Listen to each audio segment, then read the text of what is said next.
11 mois après la pose de la première pierre, ce sont les bruits des engins qui rivalisent désormais avec le son des vagues de l'océan Atlantique.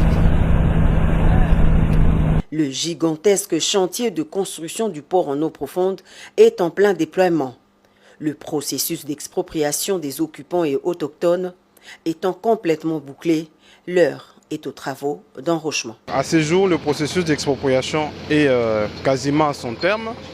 Il est vrai que nous ne sommes pas parvenus à atteindre certaines personnes affectées par le projet.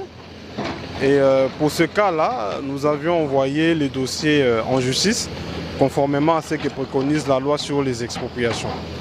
Avec les autochtones, il n'y a pas de problème. Nous sommes parvenus à, comme je l'ai dit, à trouver une issue. Et même qu'ils sont en train de libérer, ou ils ont déjà libéré leur village. Ils ont même déjà trouvé un endroit où sera construit un nouveau village. Depuis la pose de la première pierre jusqu'à maintenant, il y a eu beaucoup de travaux qui se sont faits. Entre autres, on a finalisé les études, on a approfondi les études. En même temps, il y avait des conditions suspensives qui devaient être remplies pour, par exemple, nous livrer le terrain. Parce qu'on ne pouvait pas commencer directement les travaux quand toutes ces conditions n'étaient pas complètement remplies. Donc c'est la raison pour laquelle on a commencé les travaux proprement dits il y a un mois.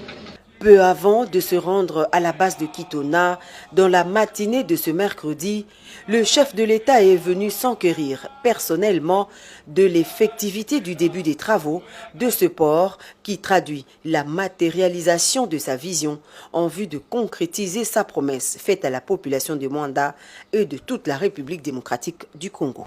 C'est un projet qui est titanesque, mais au-delà de son importance comme superstructure, c'est un projet qui économiquement va apporter énormément de choses pour le pays, parce que ça sera un port en eau profonde, donc absolument il va nous rendre compétitifs par rapport aux autres ports de la sous-région. Et donc moi je suis heureux. La dernière fois que nous sommes passés ici, c'était le 9 novembre, c'était à l'occasion du début des travaux d'enrochement. Et je pense que vous pouvez voir que les machines sont à pied d'œuvre.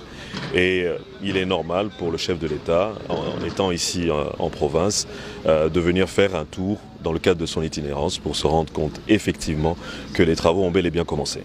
Quand un projet se lance, il faut avoir la ferme conviction que ce projet va arriver à son terme. Ce n'est pas une option de commencer à chaque fois critiquer un projet quand il démarre. La seule option que nous avons, c'est de tous soutenir le projet pour qu'il puisse voir le jour, parce qu'il est de l'intérêt de tous les Congolais.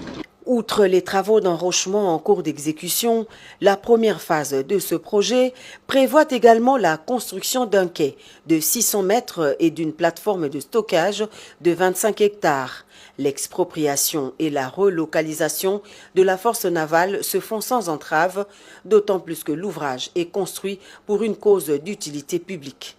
La construction du port en eau profonde de Banana, qui relève également de la souveraineté de l'État, va s'effectuer en 4 phases pour une durée minimum estimée à 36 mois.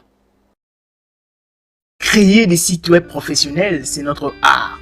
L'agence Immortal Making est à votre service pour la conception, le développement et la mise en ligne de tout type de sites web. Et en plus, c'est à bon prix. Qu'il s'agisse d'un site web de vente, un site web pour votre entreprise, votre ONG ou un site d'information, nous sommes l'agence qu'il vous faut. Nous sommes basés à Kinshasa sur l'avenue Kanda numéro 11, loin de la place Victoire, référence entre les avenues Kassavubu et Éthiopie. Pour tout contact, appelez-nous au +243 81 62 144 62. +243 81 62 144 62.